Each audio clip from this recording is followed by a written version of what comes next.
Alex Heffes is the composer of The Regime on HBO. I'm David Buchanan with Gold Derby. Alex, I wanted to start by asking you, this series is incredibly unique in terms of its tone. It's a satire, it's sometimes a farce, but it's also a kind of dark and introspective look at the rise of authoritarianism and government and state violence. So when you saw those scripts, when you maybe saw some of the dailies and just heard of the idea, what was your immediate gut instinct on what this show should sound like? That's a great question because I think one of the things I love about the show is it sort of doesn't fit into an obvious box. It's doing lots of different things, which is what I love about it actually. Um, I guess my original impression, I did read some script, and then I saw some early cuts. Was just Kate is just amazing. She's got that thing that all dictators need, obviously, which is total magnetism. You can't take her eyes off her, even though the whole thing is a train crash. So that's the first thing that draws you in. But just the interesting way that the show starts off being quite sort of satirical and bubbly, and then it sort of goes down this arc of just getting darker and more crazy and more out of control. And that's really the first thing musically that just caught me about it is, wow, how can we go from that one thing to the other and make sense of that? And it's really a fun thing to try and do. Yeah, incredibly. And I have to imagine it's unique to your resume. You have over 70 at least film and television credits. Have you ever done anything comparable to this that helped you kind of find a way in, or was this just the most, kind of out of the box project you've taken on? Right. Yeah, in a way, I've never seen anything like it.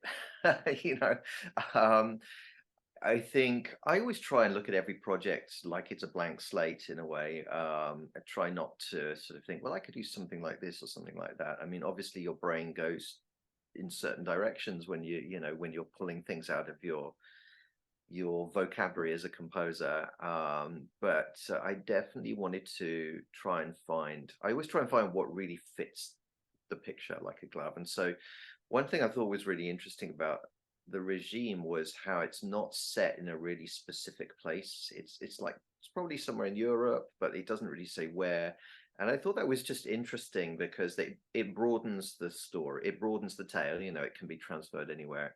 So I thought musically, it could be sort of fun to take elements from different places and mix them up. So like, why not have a funny little like sort of marching band and put it together with a didgeridoo, which is from the wrong continent, and then maybe a mandolin that's from another part of the continent, and try and find some interesting little weird combinations just to key into that idea of, well, this sort of is nowhere and this is sort of everywhere.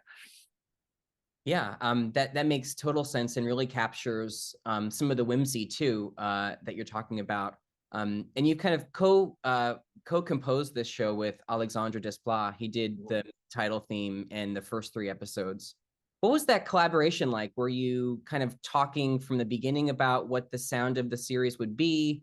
Were you just focused on your three episodes and he did his own? What was that process like? Because it really does, as different as the episodes are in terms of tone, it really comes together as a cohesive and singular score. So what was that process like? Well, that's good to know. And it's, from a composer's point of view, it's a really interesting task is to make that all work as a whole. Uh, really, Alexandre did his section, and I think because of the nature of the show being quite different as it morphs into the second half that I did, I really I looked and heard at some of his demos that he sent me, so that I could see what was basically going on. But then I really felt like I should just do my own thing because the show needs to go off and have new themes. When Hugh Grant comes in, he needs something brand new. Elena and Zubak need to go on a different path as the show goes crazy. So we did, working with Stephen Frears. I've worked with Stephen before, and Alexandre's done lots with Stephen Frears. So Stephen said, I'd like to reference one of Alexandre's themes in a couple of places. So we did a tip of the hat. But so the way I think of it is like a musical handshake. It's like in the middle of the series, we both composers give a handshake, and for a moment there, there's a sort of like we meet in the middle, and then I take it down onto my own trajectory. So sort of an interesting, definitely an interesting, task. So I'm glad that you thought it worked as a whole. And at the very end of the show, the one thing I did do is try and bring back, just at the very end, without any spoilers, but is to do like a big finale where I brought back a couple of Alexandre's themes and then a couple of my themes and sort of put them together into like a satisfying whole, so you feel like you've wrapped a bow on the whole thing. That was a sort of fun thing to do. Yeah, and you mentioned earlier some of the instrumentation, and I'm really curious as you're talking about this process of kind of handing off, the first 3 episodes to you, Mm. about how much of that kind of instrumentation and orchestration was shared from his work versus your work. Because in your episodes in particular, I mean, there's great kind of horns, there's great strings, there's some choral, vocal elements that are just so terrific, and I want to talk to you about those specifically, but how much of that instrumentation was shared? How much of that was specific to what you wanted to do, as you were kind of mapping out Yeah. your half? Yeah, I think one thing that really helps is that we recorded both our scores in the same room, in Studio 2 at Abbey Road. So sonically, with same engineer, brilliant engineers. So sonically, there's like a consistency, which I think just helps. But you're right. I used a choir that hadn't been there in the earlier ones, and that was something I thought would be really helpful to just add a new color. And I think the idea was to give the idea of the people, the masses, encroaching on the palace and on Kate's character, as a feeling of like she's leading this privileged life, but she starts hearing, the voices of the of the real people, and we sort of used them quite aggressively in lots of sort of guttural sounds and sort of percussively as well as a way of sort of amping up some of the drama. So that was fun to add that different color. And um, yeah, I suppose I'd use more brass as well, just because of the more dramatic nature. There's big action sequence at the end of episode 5, which is just like sort of where the whole show just gets blown up, literally. Yeah, so that needed a lot more brass and percussion, but I think recording it in the same space, having it mixed in the same way, helps with that consistency. Yeah, and no question. And I do want to give a spoiler tag here for folks who are watching, because I want to dive into each of these episodes. There's so much to talk about. So It really if is. if you haven't finished it, pause the interview. All the episodes are out now, so you can go, Right. binge them right now and then come back as we dive into specifics, because you kick off your episodes in a really big way. Zubak has been taken prisoner, and he's kind of being, tortured by the sound of Elena's voice Mm. while it's in holding. What was your, what kind of statement did you want to make with the score for that opening moment? Because it's very jarring. We see him being taken away at the end of 3, but we don't know, the direction that the episodes are going to head in. So what did you want to say with that opening, moment of your batch of Yeah. episodes? I think there's a really nice thing in the show, which I wanted to pick up musically, which is there's an above ground and a below ground aspect to the story. A bit like the old servants above stairs and below stairs, but in this case, it's like the political prisoners below ground in the dungeons. So where we start with Zubak, I wanted to make it tonally, very dark and subterranean. So there's a lot of bass and there's a lot of that low end content going on. And then when you get up above ground and Elena's trying to tutor the kids and having her disastrous press conference, then there's a lot more of the sparkly high end. And so I like to think in broad brush terms as well about color, and that's a really nice way of just like finding those two different worlds. So yeah, Zubak's immediately thrown into this dark grungy musical, yeah, area. Yeah, and he's there with Hugh Grant's character, Yeah. Kiplinger, who we've heard a lot about in the opening episodes. Obviously, he was a major rival for Elena. Yeah, How did you want to approach him? Because he's a really magnanimous character. I mean, I think the audience really gravitates towards him as well. for And then of sure. course, we know what happens, at the end of the episode. So how did you want to kind of score that arc? Because we have to kind of, be drawn into him, and then unfortunately meets an untimely end. He does, he does. I mean, he's so great, and the thing I love about it is that he's got his charm that Hugh Grant always has, but he's sort of a bit grizzled and a bit like sort of like rough around the edges, you know, because he's been in this dungeon for all these years, and he plays that perfectly. So what I wanted to do was really play on the light and dark, so that when Zubak is down in the cell, it's all very bassy and sort of congested. And then when you get to see Hugh up in the way he's shot, you don't really see him. First of all, he's a bit mysterious. He's wearing this cowboy hat. The first idea was that maybe he could have this cowboy thing going on, but I wasn't totally convinced that that might just like throw us off on some really confusing course. So what I actually opted for doing is having a theme for Hugh when you first see him that has got no bass in it at all, and it's all done with harmonics on the high strings. So it's very sort of like ungrounded and shifting, and the harmony is sort of a little bit like this, and you don't quite know what's the root note, where are the chords going, and that's very much his character, is that we really like him, but we don't quite know what he's about. And you know, as you get later into the episode, you realize that he's likable, but of course, you know, he's still a politician, and he's still trying to sort of wheedle his way back into power in his own charming way. So that's what the music is trying to do by being ungrounded, is give you this sense that you're in this lighter area, but you're actually on very you're on quicksand. You know, it's something that could shift at any minute. You know, that might be sometimes, you know, composers, we have to try and find ways in our head. It's funny because I'm sort of verbalizing it now. At the beginning, it's not necessarily how you do it when you write the music. You're going on a gut feeling, but that's when I think about it now, it sort of makes sense to me. Yeah, absolutely. And speaking of that kind of quicksand effect, everything, as you mentioned, unravels at the end of episode 5. It is the palace siege sequence is so impressive and epic in scale, and the score is just fabulous. So I wanted to ask you about how you kind of put that together, because it unfolds in many different parts.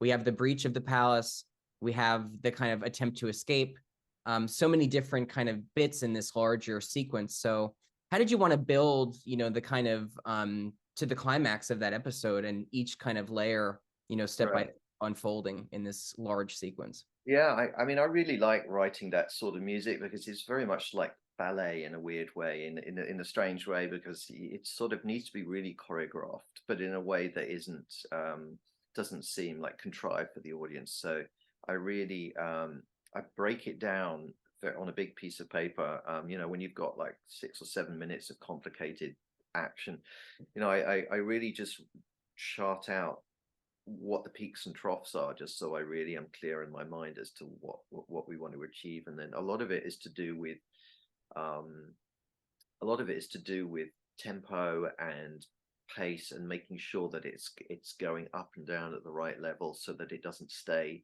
on one level. Because when you've got a very long action sequence, it can get very tiring if there's music all the way through that doesn't have, you know, it needs to be turning on a dime the whole time. So that's very much my approach to it, and trying to also just find a way of not getting serious, but not getting, you know, never losing the slightly sort of odd or satirical, you know, sort of thing to it. And that's, you know, that's an interesting balancing act. So I'm glad you liked it.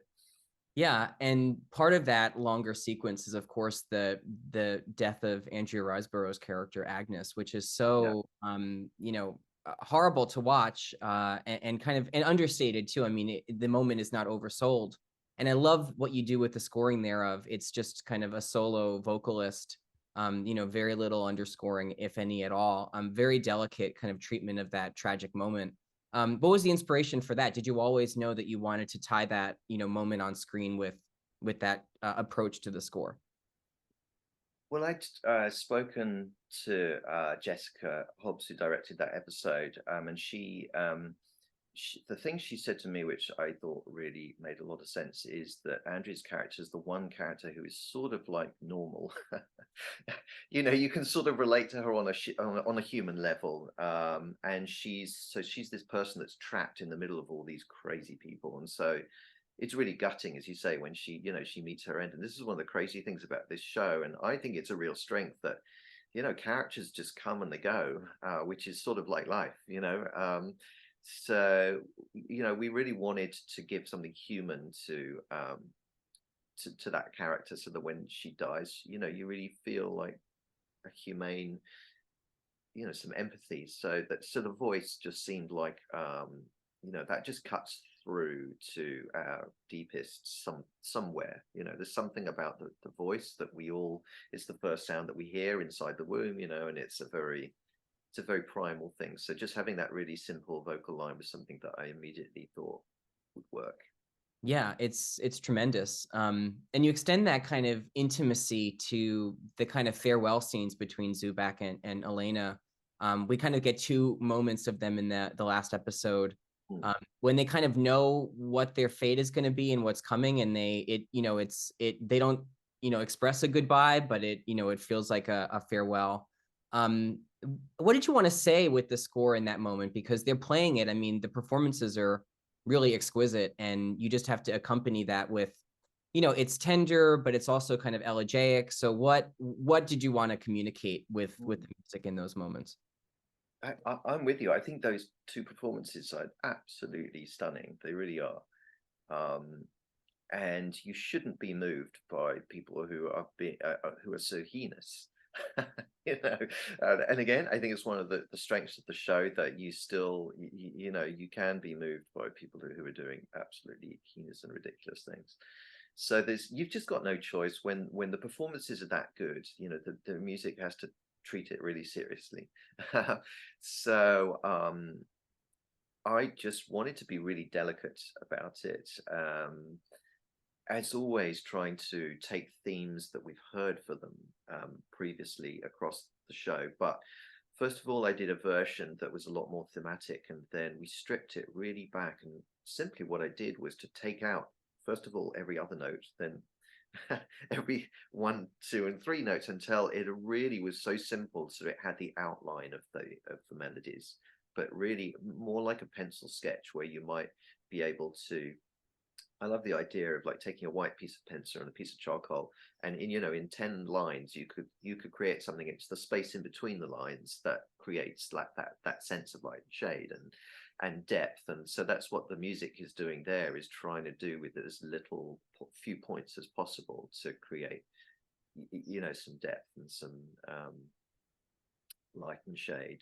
And it is sort of beautiful. I'll tell you, actually, at Abbey Road, when we were recording it, my lead orchestrator, who she hadn't seen the pictures for that. When she saw it, her mouth was wide open.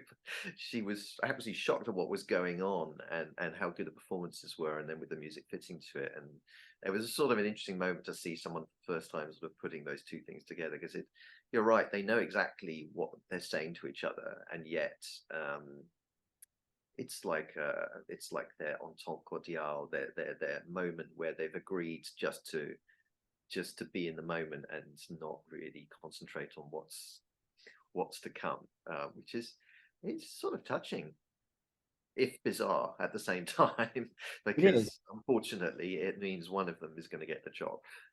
Yeah, it is very touching, very complex, and unexpected end to the series. Alex Heffes, congratulations on the regime. Thank you so much for talking to Gold Derby today. Yeah, I'm glad to talk to you. Thanks.